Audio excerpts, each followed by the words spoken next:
Welcome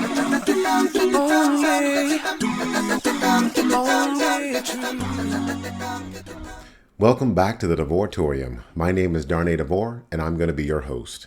On today's episode, don't lose the eternal in exchange for the temporary. In other words, whatever you're pursuing in life, I can lay odds that it's not going to be eternal. Okay? It won't last forever. But we get so focused on the here and the now. If we get offended now, we want that justice for that offense, and we want it now.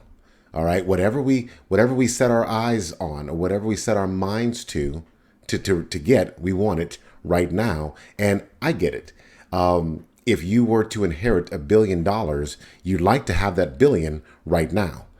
It's of no use to you if you get it after you die, right? Yeah. So I so understand it. But what we got to do is we can't get so focused on the here and the now that we lose sight. We give no regard for eternity with God. Okay. For example, many of us are caught up in these crazy culture wars and social justice causes. And okay, that's great. We believe we're fighting the good fight, and thus we're going to be on the right side of history. Yay, us.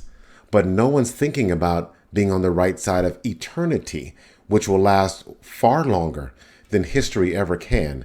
Eternity will give way more rewards than history ever will. Okay?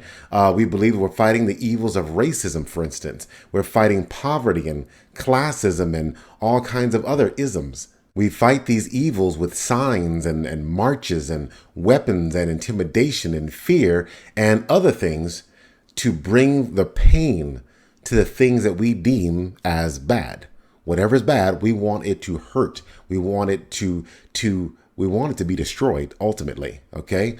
But we get so caught up with what's in front of our face, we don't bother to really look at the root of this evil that we're fighting, okay? The root of all the wrong, all bad, the root of it all is sin. That's the root. When you're faced with someone who wants to hurt you or hurt others, you're ultimately looking at someone who is a sinner in need of salvation. They need the gospel. They don't necessarily need a punch in the face. All right. Paul talks about this a little bit as far as fighting evil, what that looks like. Okay. Let's take a look at Ephesians 6:11 through 12. It reads, "Put on the full armor of God so that you can take your stand against the devil's schemes. For our struggle is not against flesh and blood, but against the rulers, against the authorities, against the powers of this dark world, and against the spiritual forces of evil in the heavenly realms." What's Paul talking about here? The evil that you see, for instance, is a product of the evil you don't see. That's the origin of the evil you do see. It comes from an evil you don't see, a spiritual evil. And if we fight the root of the evil you do see, which is spiritual, you're more likely going to have a much bigger impact in that battle than just trying to fight what you see. Okay. In other words, to make it simple, you see a criminal, okay, or you see someone who has broken the social justice rules, and you go to punish him. Now, that's one way to handle it. Another way to handle it is you give them the gospel. And then what have you done? You've given them the potential to turn their heart around and make them a God-fearing, Jesus-loving person who won't steal. They won't kill. They won't lie. They won't do any of the things that you think are wrong or that we think are wrong. They won't do any of those things anymore because now they are a changed person. But they're changed because you gave them the gospel, not because you punched them in the face, not because you yelled at them, not because you canceled them out of society or put them in jail. None of these things are really effective against stopping evil, the evil that originates from the spiritual places. To put it in another way, if you're fighting evil with everything I mentioned before, sticks and bricks and signs and marches, then you're fighting the wrong battle. The battle is not about fear, intimidation, and assault. The battle is about the spiritual forces which can be defeated with the gospel, because the gospel is all about your salvation in spiritual warfare. Now, if you go on in the book of Ephesians, Paul talks about that armor of God he just mentioned. What is this armor of God? If you take a look at it, Ephesians 6:13 through 18, it says there is a belt of truth. There is a breastplate of righteousness. There is a shield of faith. There is a helmet of salvation. There is a sword of the Spirit. And then even after all that armor, you're going to pray.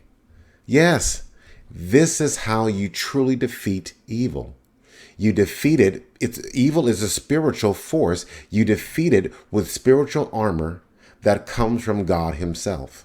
By using the armor of God and prayer, we're going to be far more successful at fighting the evils of this world and keep our hearts and minds focused on Christ and his salvation.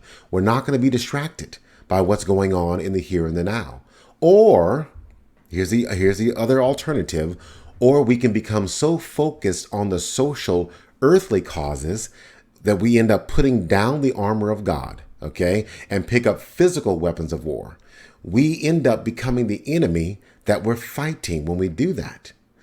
God has made us an eternal promise and died for that promise. Either you're going to believe and trust God and his cause, which is righteousness, and believe and trust that he died for you, or you're going to disbelieve God, put down the armor, the spiritual armor. You're going to fight your own way, but you're going to fight for a cause that will never die for you, but will demand your life and makes no promises. Sure, you might make the history books, but ultimately the history books are going to be destroyed. Ultimately, history will become history. Yeah, it's going to be gone.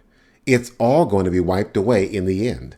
And when you're in judgment and you're face to face with God, what are you going to tell him? You're going to tell him, well, God, I marched for this cause and I marched for that cause. Ergo, I'm good enough to get into heaven. God's going to tell you, no, there is no one good enough to get into heaven. No one. The only one good enough to get into heaven is Jesus Christ and his righteousness. If you have Jesus in your life, if you believe and put your faith in Jesus, then you will have his righteousness. And that righteousness is what gets you into heaven, not your own. Not your own. So just be aware, the cause you're fighting for will not fight for you and makes no promises on your behalf. Let's take a look at Philippians 3:18 through 19. It reads, "For as I have often told you before, and now tell you again, even with tears, many live as enemies of the cross of Christ. Their destiny is destruction. Their God is their stomach, and their glory is in their shame. Their mind is set on earthly things." This verse comes to mind when I see a lot of the riots, a lot of the marches that turn into riots. I see people who have, they're enemies of the cross. They're not even thinking of what's set above. They're not thinking of Jesus. They're not thinking of eternal salvation. They're not thinking of the glory of Christ. They're not thinking about anything except what they want now. Some are out there, they want justice now. They don't want to wait.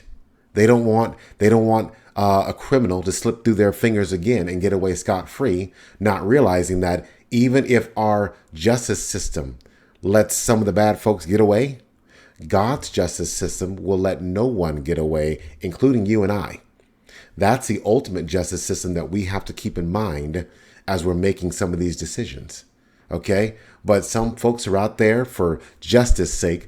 Others are out there just to get a new TV or a pair of shoes, whatever it may be. No one is thinking about the righteousness of Christ. Everyone out there is an enemy of the cross. You know why? Because they're fighting with physical weapons, rather than the spiritual ones that are ultimately more powerful than anything physical we can use in this world. Let's take a look next at Colossians 3, 1 through 3. It reads, "Since then you have been raised with Christ. Set your hearts on things above, where Christ is, seated at the right hand of God. Set your minds on things above, not on earthly things. For you died, and your life is now hidden with Christ in God." What's Paul talking about here? Obviously, once again, don't let yourself become so focused on what's going on here in the now, right in front of your face, that you lose sight of eternity, the things that are set above. Set your mind, set your eyes on the things that are above, and that will change everything. So when that individual that you hope sees justice here on earth, but they get away scot-free, and it just makes you mad, set your mind on things above and know that one or two things are going to happen. Either that person's going to be redeemed through Christ Jesus because they have repented of their sin, or God's justice will punish them adequately. Let's just put it that way. God's justice will punish that person adequately. No one's going to get away with anything. I know it's difficult for us to do this, once again, because our nature is we want it now. We want it now, but we're willing to start exchanging the eternal for what is the temporary. Whatever punishment that we see doled out to someone who's done wrong, it's still temporary, right? They go to jail. Even if they go to jail for their entire life, they get a life sentence. It's still temporary. It's not eternal. And them going to jail does nothing for my life. Does nothing at all. I still have to pay rent. I still have to go to work, raise my kids. I still have to pay my taxes. It changes nothing in my life. It just makes me feel better. Now, what makes me feel better is knowing that no matter what happens in this life, ultimately, we're all going to be at the judgment seat of God. Okay? And those with Jesus will be able to get through. They will make it into heaven. Those without Jesus will not. So when that criminal gets away and you get mad, a good idea is to pray for that criminal. Pray for that criminal. Put on your armor of God and pray for that criminal. I don't mean pray that lightning strikes him dead. I mean pray that that criminal has a change of heart so he stops being a criminal. That's for sure. And then pray that he can live in the grace of Jesus and actually influence other people. I mean, can you imagine a country full of Christians? I know it's hard to even fathom that, but a country full of Christians, and I don't mean Christians in word. I mean people living as Christians, living for Jesus. Okay? That's how, but it starts with you wearing the armor of God. It starts with you praying. All of us praying for one another.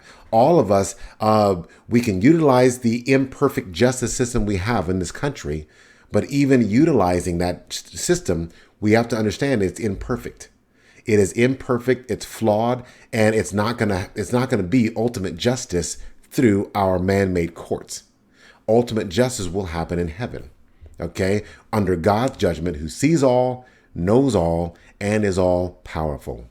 So that's what changes my perspective a lot when I see the injustices that goes on in the world, is that with my mind set on things above, I know ultimately things are going to work out in a perfectly balanced justice. But it's going to work out that way, not here on earth, not in our country, but in God's court of justice. Okay? So I told you a few videos ago about an individual who was trying to scam me by offering $100,000. He just needed my information, but he was offering $100,000 from the grant that somehow no one knew about. But I look at it the same way, okay? That he's giving up, this scammer, online scam, he was giving up the eternal for what was temporary. Let's say somehow he flipped the script and he got 50 grand out of me, 100 grand out of me. Okay, impossible because I don't have it. But beyond that, let's say he's getting thousands and thousands of dollars scamming people around the country. Okay, and he ultimately ends up being a millionaire. Great. Okay, he's on top of the world. He has everything he's been wanting, but he can't take it with him. He can't take it with him, and because his motivation in his heart was to scam, was to lie, was to cheat people, then the justice that he's going to receive in heaven, it's going to far outweigh the justice that we can give him here on earth. Okay? The court system may not catch him. It may not catch him at all. And then what? Am I going to obsess? Oh, he got away with it. Oh, he can't do that. Or am I going to just let it go and let God handle it? And pray for this individual's repentance, because eternal hell, you don't wish that on anyone. Believe me, you don't want to wish that on anyone. But you've got eternal hell, or you've got repentance, which changes his heart, and now he's doing good out in the world. Now he's truly loving people and making a difference in the circles that he's in, rather than destroy him where he's at, and which does no good for anyone around him. If you exchange eternity, what is eternal, for what's temporary, you're going to regret it. Okay? Let's take a look at Matthew 16, verse 26. It reads, "What good will it be for someone to gain the whole world, yet forfeit their soul? Or what can anyone give in exchange for their soul?" What? What's more valuable than your soul in eternity? How much money? How many pairs of shoes? How many big screen TVs? How many scams, okay, are going to be worth an eternity in hell, an eternity separated from God? Because when it comes down to it, it would be like, let's say you've got $1 billion. Why not make it $1 trillion? You've got $1 trillion in your hand, okay? And you're just, oh, this is a great day. And someone says, I'll exchange that $1 trillion in your hands. I'll exchange that for this paperclip. You're going to look at that person like they're crazy. No way you would give up your $1 trillion in exchange for a paperclip. But that's exactly what you're doing when you don't choose God, when you don't focus on the eternal with God, when you don't keep your mind set on things above. You're exchanging the eternal. You're exchanging that trillion for a paperclip, for what's temporary. Just think it through, folks. Think it through. Focus on the things that are above. All this that we're worried about down here will take care of itself. I'm not saying do nothing. I'm not saying don't stand up for a cause. I'm saying don't obsess over it. Do not focus your whole life on it.